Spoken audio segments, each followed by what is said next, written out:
জানেন রাধারানীর যে অষ্টসখী ছিল পরবর্তীকালে তাদের জন্ম কোথায় হয়?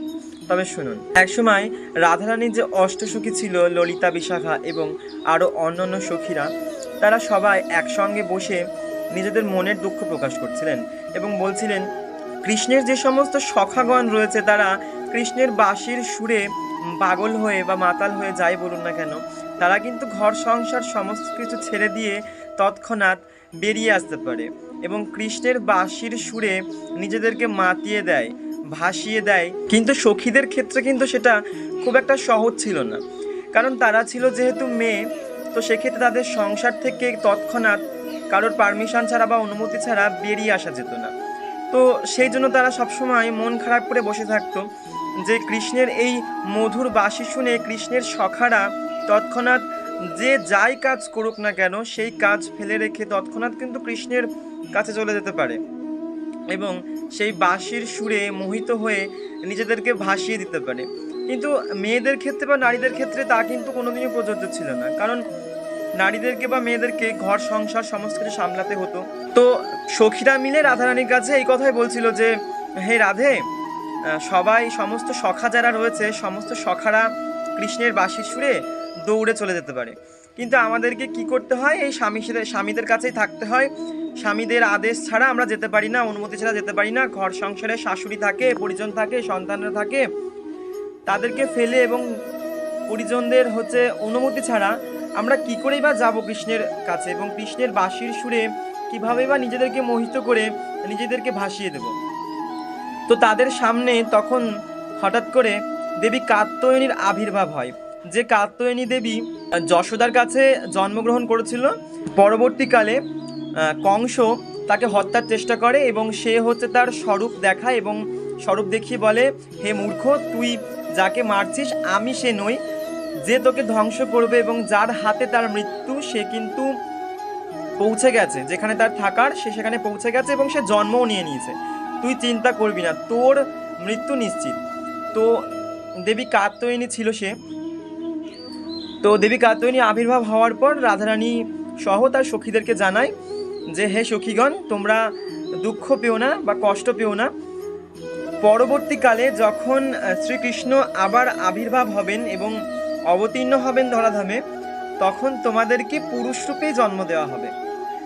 তো তখন তারা খুশি হয়, মনে মনে ভাবে যে আমরা মেয়ে হয়েছি বলে আমরা কৃষ্ণের প্রেমে মাতোহারা হয়েও আমাদের গৃহেতেই বন্দি থাকতে হয়, কিন্তু যদি আমরা পুরুষ রূপে জন্মগ্রহণ করি তবে কিন্তু আমাদের এই বাধা বিপত্তি কোনো কিছুই থাকবে না। আমরা পুরুষদের মতোই আমরা যেখানে সেখানে যখন তখন যেতে পারবো, কাউকে কোনো যুক্তি পরামর্শ প্রদান করতে হবে না এবং কাউকে জানানোর প্রয়োজনও মনে করতে হবে না। তো পরবর্তীকালে তারা কিন্তু পঞ্চতত্ত্ব হিসেবে অবতীর্ণ হয় ধরাধামে কলিযুগে। তো মহাপ্রভু জন্মগ্রহণ করেছিলেন শ্রীকৃষ্ণ এবং শ্রী রাধারানীর মিলিত অবতার রূপে, সেই জন্য তার বাহ্যিক রূপ ছিল পুরুষের মতন এবং তার অন্তর রূপ ছিল নারীর মতন, কারণ তিনি ছিলেন মিলিত রূপ, রাধা এবং কৃষ্ণের মিলিত রূপ। এবং যে পঞ্চতত্ত্ব ছিল তাদের সঙ্গে শ্রী নিত্যানন্দ প্রভু, গদাধর, শ্রীবাসাদি, দাপুর যুগে যারা ছিল নারী গোপিকাগণ, তারাই আবার পুরুষ রূপে শ্রীকৃষ্ণের সঙ্গে অবতীর্ণ হয়েছিল। তো এটাই তাদের পুরুষ রূপে জন্ম নেওয়ার আসল তত্ত্ব। যারা কমেন্টে জানতে চেয়েছিলে যে পঞ্চতত্ত্ব কাদের স্বরূপ, তো এরাই ওই গোপিকাদের স্বরূপ। তো আশা করি আমি তোমাদের প্রশ্নের সঠিক উত্তর বোঝাতে পেরেছি। তো আরও একজন সাবস্ক্রাইবার আমাকে কমেন্ট করেছিলে যে আচ্ছা প্রভু, আপনি বলছিলেন যে নাম জপ করলে সমস্ত পাপ খণ্ডন হয়ে যায়, তো তাহলে মাছ মাংস খাওয়ার পরও তো নাম জপ করাই যায়, তাহলে তো সমস্ত পাপ খণ্ডন হয়ে যাবে।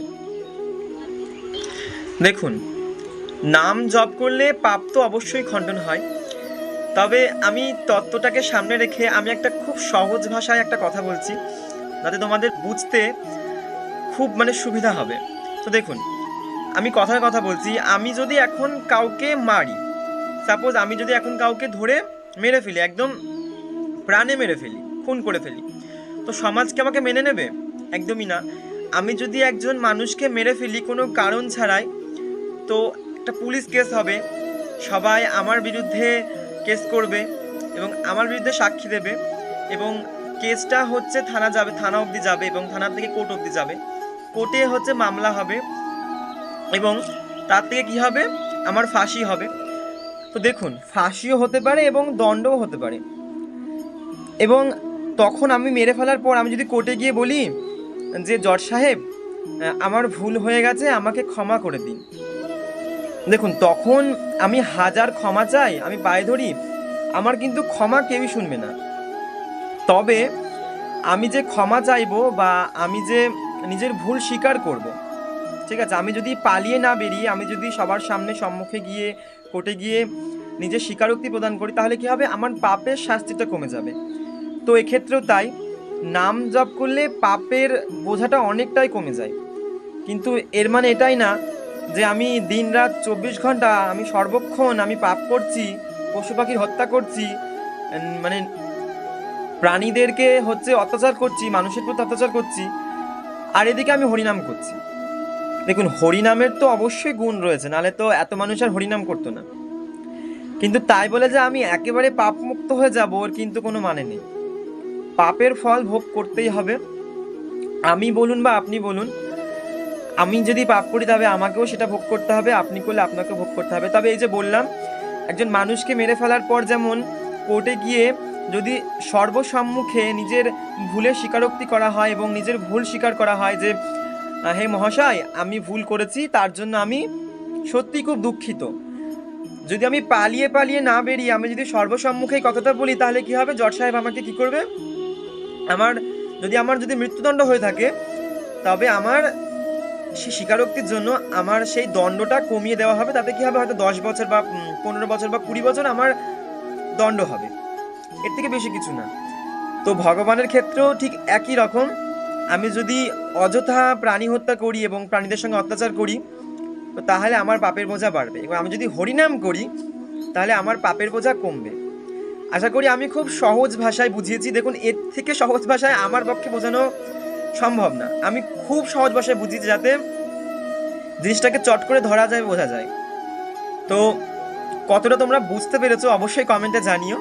যদি না বুঝতে পারো সেটাও আমাকে কমেন্টে জানিও, আমি চেষ্টা করব আরও ভালোভাবে বোঝানোর। তো এরকম নতুন নতুন আধ্যাত্মিক তথ্যযুক্ত ভিডিও জানার জন্য অবশ্যই আমার চ্যানেলটি সাবস্ক্রাইব করে রাখবে, এবং নেক্সট কী ধরনের ভিডিও চাই অবশ্যই কমেন্টে জানাবে। তবে দেখা হচ্ছে আবারও নতুন কোনো ভিডিও নিয়ে। ততক্ষণের জন্য তোমরা সবাই ভালো থেকো, সুস্থ থেকো। জয় নিতাই, জয় গৌর, জয় রাধেশ্যাম।